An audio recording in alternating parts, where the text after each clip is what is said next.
პირველ რიგში დიდ მადლობას გადავხდი თურქეთის განვითარებისა და თანამშრომლობის სააგენტო ტიკას, რომლის ორგანიზებით გაიმართა ტრენინგი, რომელიც ეხებოდა დიაბეტით დაავადებულების მკურნალობას და ეს მიმართულება ჩვენთვის ძალიან მნიშვნელოვანია. ტრენინგის ფარგლებში გადამზადება მიიღეს აფხაზეთიდან დევნილმა მედდებმა და 5 მედდა გაივლის გადამზადებას თურქეთის რესპუბლიკაში.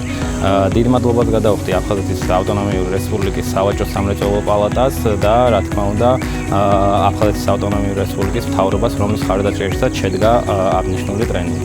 ჩვენ დღეს აქ ვიმყოფებით სერტიფიკატების გადაცემაზე. ჩვენი ორგანიზაციის თაოსნობით აფხაზეთის ავტონომიური რესპუბლიკის ფინანსთა და ეკონომიკის სამინისტროს აფხაზეთის სავაჭრო და ეკონომიკური პალატის მხარდაჭერით მოხერხდა საგანმანათლებლო პროგრამის დიაბეტის მართვის ტრენინგის ჩატარება, რომელიც დისტანციურ რეჟიმში გაიმართა 5-6 ივნისს. მასში მონაწილეობდა აფხაზეთიდან დევნილი 18 ექთანი.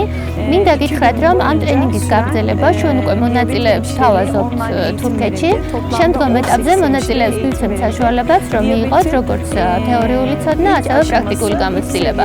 დისტანციურ ტრენინგში ჩართულები იყვნენ ანკარის უნივერსიტეტის ბიაზითის კლინიკის სპეციალისტები. ჩვენ ვფიქრობთ, რომ საინტერესო წარიმართა ეს ტრენინგი. დიდ მადლობას ვუხდით მონაწილეებს, მადლობა ორგანიზატორებს, ჩვენი თანამშრომლობა ყოველს გაგრძელდება. დიდი მადლობა ყველას. Gerçekten de çok fedakar.